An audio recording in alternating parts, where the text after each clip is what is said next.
Hello, sex geeks. This is take two because for some reason I had bad cell phone connection, and Facebook was kind enough to tell me that nothing was happening well. So we're back. It's Reid from readaboutsex.com. It's a sunny day here in San Jose. Look at that sun, ladies and gentlemen. After all that rain, it's been awesome. And we're going out on a quick little walk because this is one of my work weekends, geeking out with Kathy Vartuli from the Intimacy Dojo. I'm taking a little break, going on a little walk to talk about an interesting subject, which kind of happens or shows up when it is like holiday time. And for sex geeks, Valentine's is almost like Christmas or Hanukkah or Kwanzaa or something like that. Like it's a major holiday. And for a lot of other people, it's also a major pain in the ass. And when you notice around holidays happening, people tend to go through some stress, and maybe start to question their relationships, and maybe consider breaking up. If you've ever been somebody who has broken up with somebody over the holidays, or been broken up with, then you know this phenomenon. And I haven't really talked about on our little walks the nuances, the ins and outs of breaking up and transitioning or ending a relationship. And we're going to take a pause, and we're just going to look at some of these beautiful flowers here in San Jose. There you go. Because there's flowers everywhere. And let's just stop and smell the roses, shall we? Oh, very nice, very nice. So breaking up is hard to do for a lot of people, and a lot of people do it, don't do it well. And we spend, so many of us, maybe not you, but so many people aren't great at talking about what's going on for them emotionally in relationships in general, because we are so stuck for duration to be the metric of how we prove that we love each other. You know, the more hell that we go through, the more proof we have that we worked really hard on the relationship, and that's how I proved that I loved you. And a lot of people, my mom and dad, certainly kind of held all that anxiety and upset and frustration in, because they weren't trying to rock the boat in their relationship, and they were walking on eggshells, and that ended up being the thing that, as the pressure cooker of all of not speaking up, built up and built up, it eventually exploded. Even though my mom and dad did stay together, they were not very happy. And there's also the understanding that because of the way my mom and dad were raised, the generation that they were of, they didn't get role models, really great communication skill sets, and how to talk about difficult conversations, and how to talk about their feelings and what was working and what wasn't working in their relationship and in their marriage. So, you know, for some people, it's not so much that they're withholding information, like intentionally withholding. It's just that if no one's ever taught you how to talk about things, how would you talk about things? And maybe you're in a relationship, or maybe you have a friend who's in a relationship where they don't know how to talk about what's actually going on, and so they just kind of keep avoiding everything because they don't have the words, or they're dating somebody or in a relationship with somebody who's in that position. I just want to set the groundwork for why it can be so wobbly and wonky, and then why on in certain situations, that pressure cooker is just a ticking time bomb that then explodes, maybe during a holiday, especially a holiday that's focused on love and romance and chocolate. And it just kind of all, explodes then, and then people have a really messy breakup, and a messy breakup that hurts even more because it happened during a holiday. And then you kind of anchor this, every Valentine's Day is the reminder of the time that so-and-so, exploded the pressure cooker of your relationship and had a really sloppy or messy breakup. That groundwork there, I'm not being an apologist or making excuses for, bad behavior, but we should have a conversation and talk about, one, how can you talk about what's going on in your relationships more? Maybe you need to go see a therapist so you can talk it out in your head, have somebody who's a trained listener encourage you to find better words for what's going on, to describe your feelings, for you to think about and share with somebody ideas and feelings and emotions that maybe you've never shared before in a safe container. Because sometimes when you share with friends, they are babbling to their friends or your other friends what's going on with you, and maybe vague booking on Facebook and things like that they're worried for you, and you've got a container now that is leaky, and maybe things that are private that you're not sure about exactly, you're trying to get your clarity, but now the story's out there and you're trying to do like media damage control around your feelings, when really if you were in a situation where you could hire a therapist or work with somebody like that you could then kind of get clarity on your feelings and your thoughts without it leaking out into the public.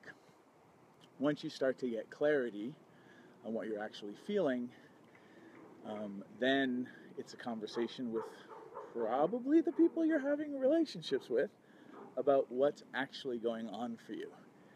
Whether you do that on Valentine's Day or not, I'm not particularly attached to like when you have it, but at the same time, maybe you want to wait till after the holiday, or maybe you want to authentically use the holiday to share with somebody that you love or that you're falling out of love with. Hey, I know this is a romance holiday with chocolate and roses, but what I'd love to give you is the gift of being honest and transparent, and I'd love to have some deeper conversations about how it's going with us, because I've been noticing as we've come into this holiday that it's bringing up a lot of questions for me.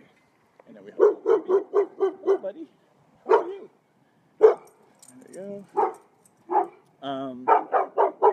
So you could use the holidays as kind of a way to share with people. Hey, I'm feeling confused. I'm having feelings about things. I think we need to have a deeper talk. And that way you're not hiding your feelings.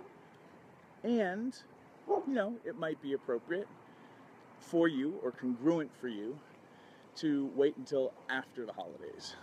You've already got plans to go home for the holidays with your in-laws. Hey, buddy. A lot of dogs here today. Say hello.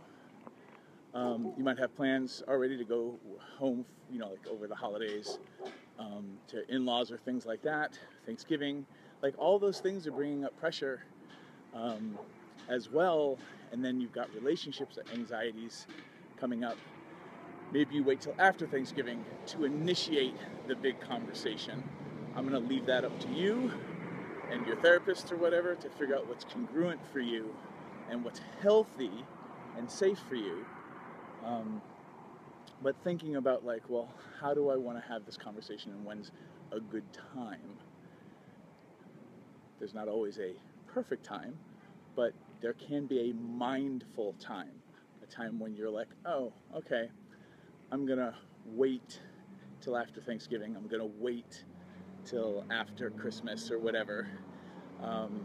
My only caveat to that is if you're waiting more than 2 weeks to have this conversation, I think you should have it sooner than later. Like if Thanksgiving is 2 weeks from now, maybe you should sit down and use your difficult conversation formula, which you can get at readaboutsex.com/convo, and start initiating the conversations rather than you waiting and hiding essentially the conversation for 2 weeks. Those are just my thoughts on that, and kind of like my understandings and musings for how and what happens to human beings when they're certain they need to have a conversation and then sit on it for more than a week. Usually doesn't end well. You're stewing. Your loved ones notice that that's happening, and then they start to sense something's wrong, and then in that 2-week period, the pressure cooker's on supercharge, and then it usually explodes at the Thanksgiving table or that weekend or something like that. So my thoughts, have the conversation sooner. But if you're like four days away from Thanksgiving or whatnot, maybe you can wait 4 days. The other thing just to share is this all assumes that you're having a conversation with a human being who is not being emotionally or physically abusive. I think in situations where your health is seriously compromised and in danger, you need to extricate yourself out of those situations. That can be tricky. Get professional support. Go to organizations that deal with, especially if it's domestic violence, situations where you have the kind of support from trained professionals to help you navigate those situations. That is not my area of expertise, and so I'm immediately going to say, go to other places, find those resources, and please take advantage of them. I'm talking about, when I'm talking about transitions and breakups, that it's basically a air quotes healthy relationship that's just not a good fit, where there's a lot that you two haven't talked about, or even like you 3 or 4 if you're in a poly relationship, and so you need to have those conversations, and those conversations are probably leading to, or it is an open conversation, a collaborative, creative conversation about whether you should transition a relationship. But sometimes you're pretty certain that you want to break up and transition a relationship, and your certainty isn't really up for discussion. And then it's about how can you be kind, how can you be open and real with the people that you're transitioning with, to really have a conversation with them about, hey, I've come to this conclusion, but I still feel like we should have a conversation about it. I don't think I'm going to change my mind. I'm not asking you to try to change it, but I feel like I owe it to you for us to be adults with each other, and to have a real conversation, a real adult conversation, and understand that you or your loved ones may have emotional emotions come up that they don't handle the news really well at first, but can you show up for the next conversation and a series of conversations after that? I will put in the link a link to a teleclass that I did about ending bad relationships and how to kind of navigate and figure out for yourself if a relationship is a bad fit and if you should be considering ending it. So for some of you, this might be a useful resource. For others of you, no. Regardless, if you're in a bad relationship or if you're in a healthy relationship, what I would invite you to do sometime this year, probably don't start it on Valentine's, is have a conversation with your loved one or loved ones. How would we handle a breakup? How would we pull off a breakup really well if and when we ever needed to do that? That can be a really useful discussion for those of you who are dating still, and entering into new relationships. Have the breakup conversation as a part of the dating experience. Get to know each other and how you break up. Get to know each other and figure out how you want to transition relationships if you ever need to do that. You can learn a lot about each other,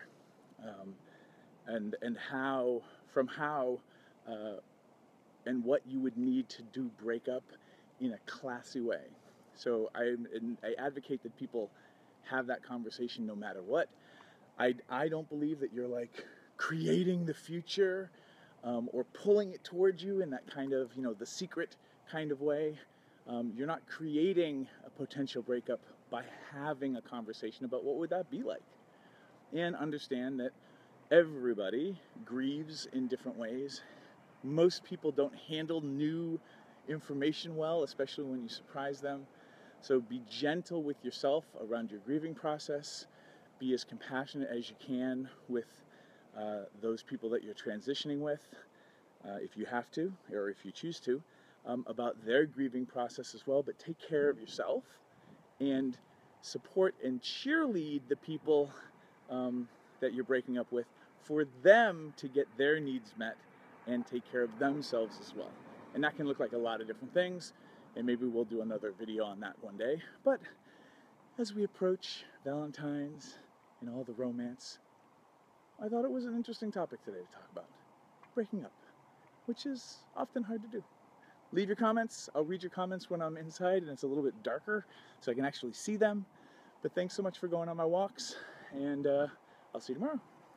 Make it rain. Make it rain some emoticons, everyone. Bye.